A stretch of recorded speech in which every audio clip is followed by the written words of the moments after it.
Let's talk about signal and noise. You hear it all the time in conversations, especially in the B2B tech space, but honestly, people use it in every space, in every industry. How do we hear the signal amongst the noise? How can we tell when someone's ready to buy and when someone's just window shopping?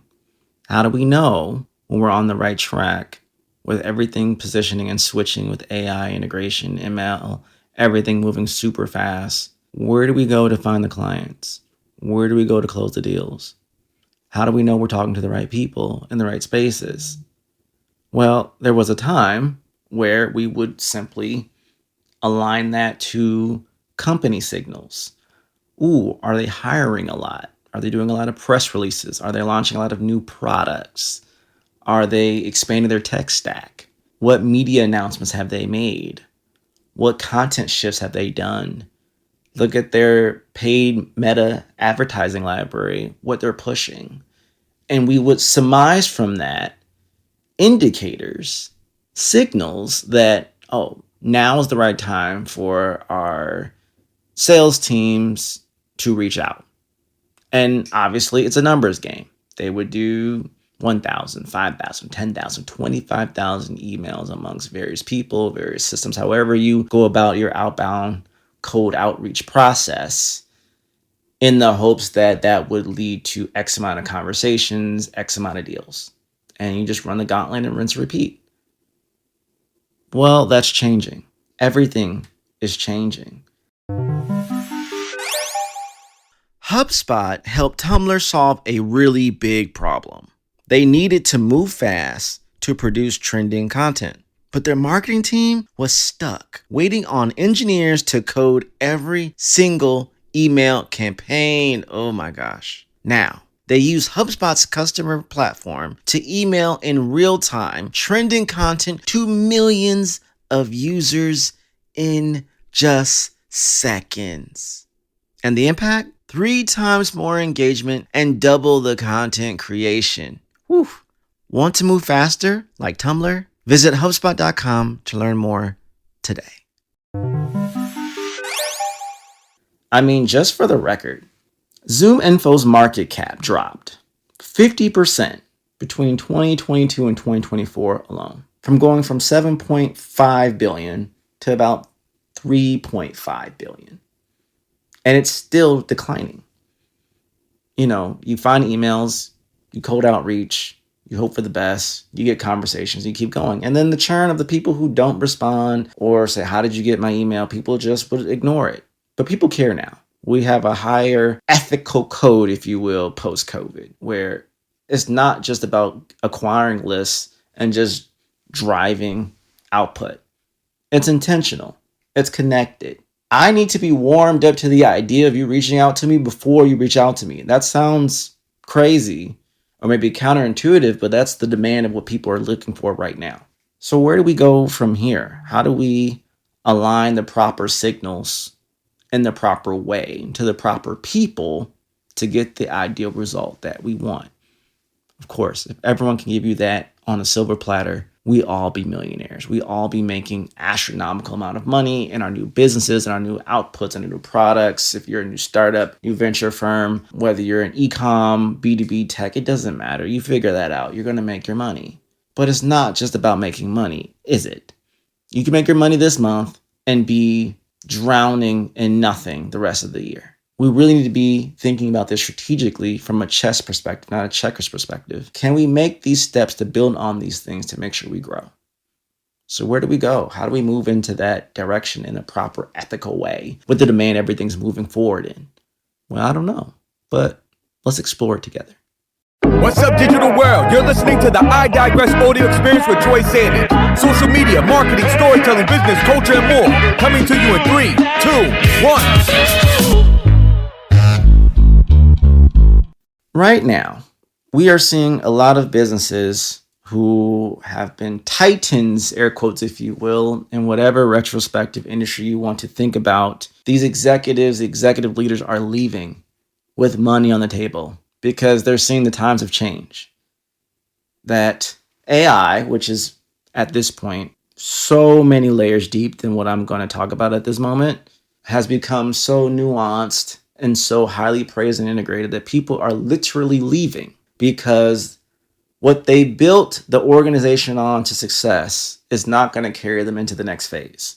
And so that's lesson number one for everyone who is listening, is that we have to acknowledge and accept that AI isn't just a tool of integration to help you do things faster, more efficient. It's beyond just ChatGPT and Gemini and Claude in the most basic user-friendly sense for consumption. It's integrating at a high level that people are suggesting or implying that can replace tens of thousands, if not millions of jobs, but it also will create tens of thousands, if not millions more jobs doing various things using this technology that we are still learning how to do. And so, yes, people say if you weren't using AI 6 months ago, a year ago, 3 years ago, again, that's very generic, very high level terminology there. You're behind. You're missing out. No, you're not, because there's too many industries, too many sectors, too many things that have not fully embraced it or have even just touched the surface. But lesson one is simply acknowledging the chaos and the opportunity that is happening. Depending on which side you're on and which filter you're looking through this lens through, you're either in chaos mode, this is fine and everything's burning, or, ooh, look at the opportunities, money, money, money, money, like you're Mr. Krabs. So, who do you want to be? And yeah, it's not easier said than done, but if you switch your mindset and how you filter to look at the opportunities, those thought loops training you on that end versus looking at what's happening in the old past, we can take a reset. I mean, seriously, there was so much money to be had in the dot-com boom. There was so much money to be had in the YouTube golden era. There was so much to be had in the real, genuine, fun Twitter era, not this X thing that we're dealing with right now. We can talk about the glory days of Vine and all this, but the creators who were on Vine just transitioned to Instagram. They transitioned to YouTube Shorts. They transitioned to TikTok. And when TikTok does what it does and does what it did and everything in between, they transitioned again to owning their own platforms that have people pay to engage. Kai Cenat, he is like the largest Twitch streamer who hasn't streamed in like 2 months fully because he's got a gated situation that people are paying him money to engage him on a private situation and making $250,000 a pop. It's not just about distribution anymore, people. It's about ownership. And when you can own in some way, shape, or form how people interact and engage with you because you've built up enough credibility in a distribution phase to drive them over, things get a lot simpler. But that's the game now. Many companies now can't win by just doing cold outreach. You need a media company. You need to become a media company. You need to attract and magnetize people first, build the community second, then put something around it, and then charge for it. But people don't have the time, the patience, the creativity, the infrastructure, the storytelling, the entertainment cues, the cultural understanding, and the timely delivery all aligned to make this happen. So I know we've gone from a lot of different ways, but I'm just giving you the substance of where we're at. Okay. We can acknowledge that. We can accept that. And now we need to activate, as we talked about in the previous episode, we need to activate what we're going to do next. The market is also realizing and coming to the clear understanding the old model doesn't work. Who cares how many website visits you get? That can be inflated at any point in time. Who cares how many people technically saw your paid ad? That can be inflated, doesn't matter over time. Hiring alerts in this market, goodness, good luck finding a job of any type. It's all bloated. People hire, no one's getting hired, everyone's getting ghosted. It's not even formality anymore. It's just messy. We have various markets that are changing because AI is taking over various levels and streamlining. So there's going to be a churn involved. We have a lot of great talent who either haven't embraced AI or they haven't come to the other side of it. That here's the part where people come into play here. Yes, we're going to have AI, but we still need humanity to give context on the right copy, the right positioning, the right anchoring, the right messaging, the right tone. Reviewing things that AI still can't review in depth and in bulk with human eyes to make sure we're on the right track and not missing anything and making sure that we're operating the right way. So we're at this weird tidal wave where you're at the bottom and the wave's going to crash over you, or you're far enough away that the tidal wave is going to come down and level out and you're going to wrap on top of it. Or maybe you're one of the lucky people who know how to surf and you're riding that wave in and out and you're going to come out of this side just fine. Either way, there's a way of escape, or there's a way to get out of the drowning scenario. But how do we do that is the part everyone's trying to figure out in their own space and industry. And it's scary, and we don't know what we're doing. They don't know what they're doing. Most people don't.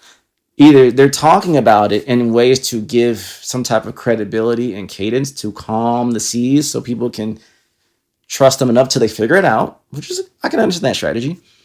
Or, hey, I would acknowledge that I don't know. However, while I don't know, I'm going to partner or collab with the people who have figured stuff out, and we're going to bring all this together in a coalition effect to make this work, which I find to be a really good effect. How do we move this forward? This brings me to roughly lesson 2B, lesson 3. Take a deep breath and make the necessary pivots. It's not going to be easy, and it's not going to be clean cut. It's not going to be black and white. It's not going to be an assurity that your integration of AI, or you're adapting to different markets, or you're positioning your messaging or your value in a different way is going to drive the money that you need to make it for what you maybe have lost. However, if you don't move at all, you're not going to make it. If you don't start moving at some point, the wave is going to catch up to you, you're going to go under. What are you going to do? You have to move. We got to change something. We have to acknowledge what wasn't working no more. These are no longer the golden eras, but if I'm like the creatives that can go from Vine to TikTok to everything in between and somehow still come up on top, some of them have now become bona fide, the new entertainment era and bona fide movies and everything else in projects, because they took their talent, their creativity, their positioning, their brand, and just simply kept swimming like Dory, just keep swimming, and pivoted to whatever platform it was, whatever, until they had enough market share to own something and get people to pay to interact and engage with them, fear of missing out, whatever you want to call it, because it was so strong. Now, some people don't have the timeline to do that, as they say. But many of these people just spent 6 months creating content, building the anchors, building the relationship that people feel so connected that when they don't see from you or hear from you after a while, they're like, where's this person at? I'm looking for you. I'm looking for you. Where are you at? When's your next piece of content? When's your next movie? When's your next this? Imagine having that same tonality, that same anchoring, that same need or desire from your ICP. We want something from you. We want to hear from you. What you do as a business is not just the outcome, not just the product or the solution, not just the process. It's the whole experience. And then after the experience, people want to know, are other people experiencing something I experienced? I want to be connected with them as well. So now it's also about the community. Demand Decoded is brought to you by the HubSpot Podcast Network, the audio destination for business professionals. From the team at Blend, a B2B website and demand generation agency, comes Demand Decoded, the podcast that breaks the mold of traditional B2B marketing tactics. Hosts Dan and Phil deliver actionable insights that transform your marketing into a revenue-generating machine. Whether you're starting with LinkedIn ads that aren't converting, want to understand the difference between lead generation and demand generation, or need to optimize your conversion rates, Demand Decoded gives you the strategies that work today. Tune in for weekly episodes featuring expert analysis and hard-earned tips that'll help you become a better B2B marketer. You'll get practical, no-nonsense advice that challenges outdated marketing strategies and delivers real ROI. So stop wasting budget on tactics that don't work and start building a marketing strategy that actually drives pipeline. Listen to Demand Decoded wherever you get your podcasts.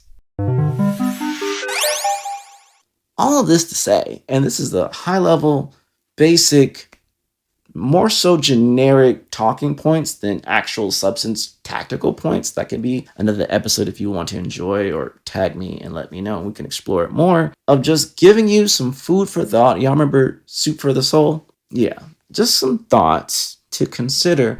How do we get on the other side? And on the other side in the right way, in the best way possible.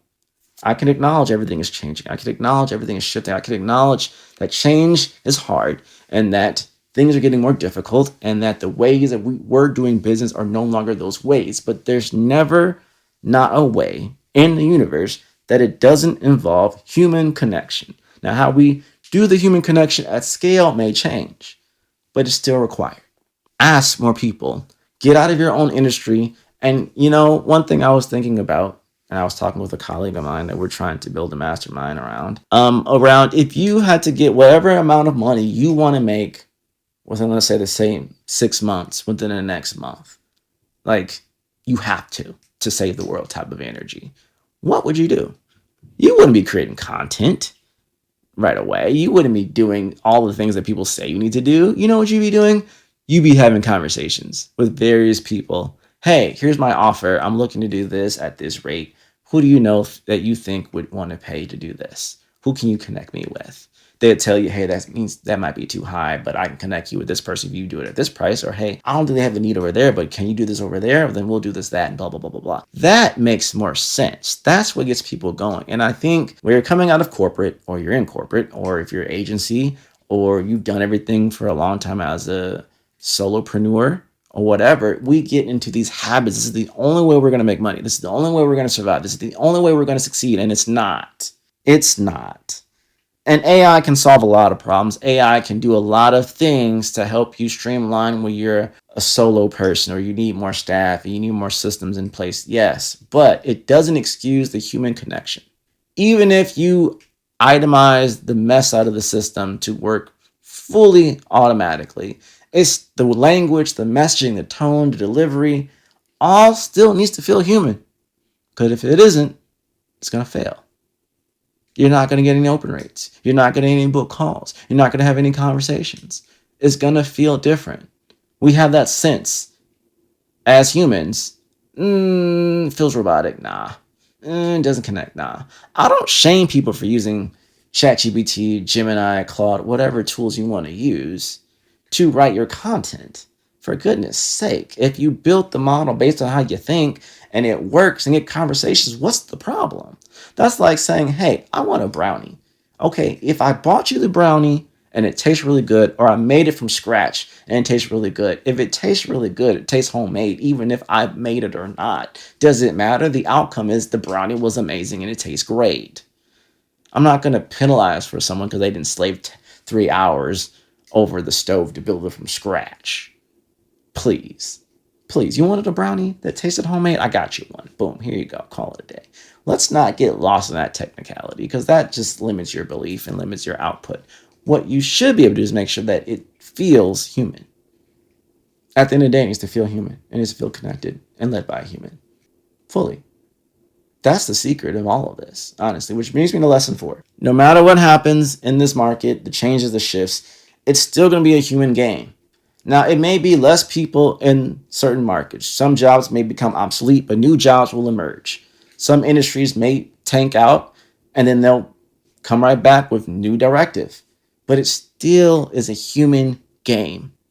It's a human reality. It's about connecting with other humans. So the better you are to connect with other humans, the better your business will survive, even if that means pivoting your market, pivoting your ICP, pivot what you sell and what you offer, because you're in tune with the right humans at the right time who are going to tell you, hey, this isn't what it is, but if you go over here and do this, there you go.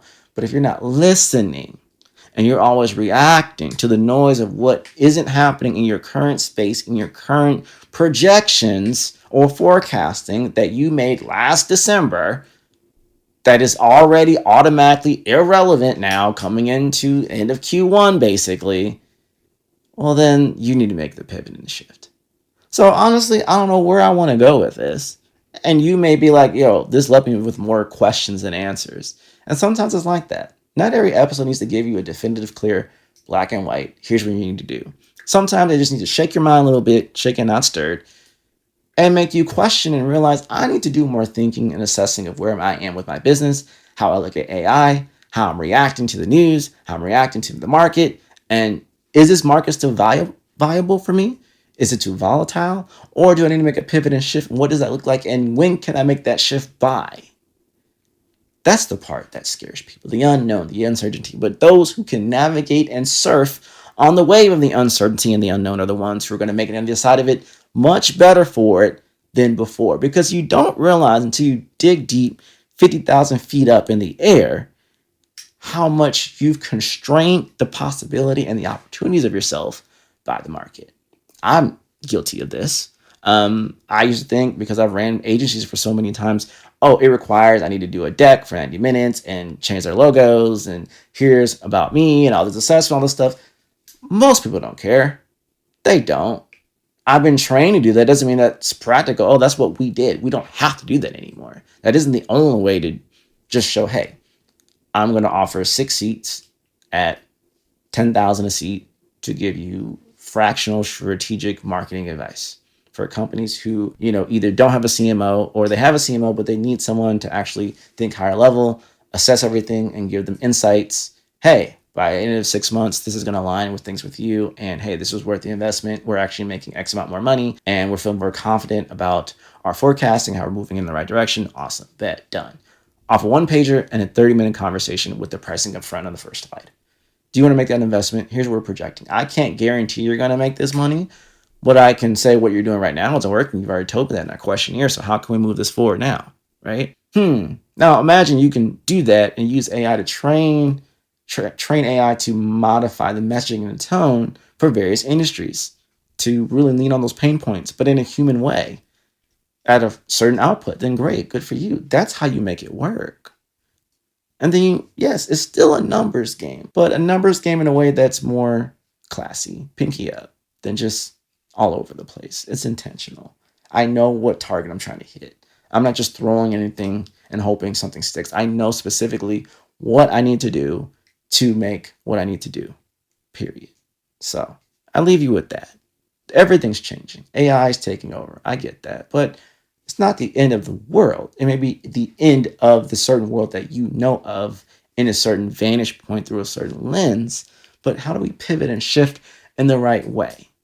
Yeah, there's a little bit of crazy involved. Maybe there's a little bit of overly positive, optimistic mindset that comes into this at times, because honestly, when you go from losing X amount of clients, X amount of money because things have shifted and no one's taking your calls with your current product, your current offering, that's scary.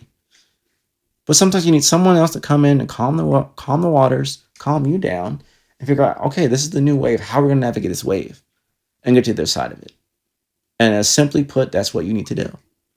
So if you're looking for someone to help you, hey, Troy@findtroy.com is my email, or findtroy.com. Book a time with me. We can have a great conversation. But beyond that, I encourage you to take the headspace instead of franting and freaking out and freezing up about what's happening in your market with your clientele, potential clients, or forecasting, everything else.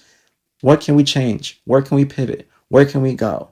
And think of it from a positive way. Ooh, great new opportunities. I'm not going to cry over spilled milk.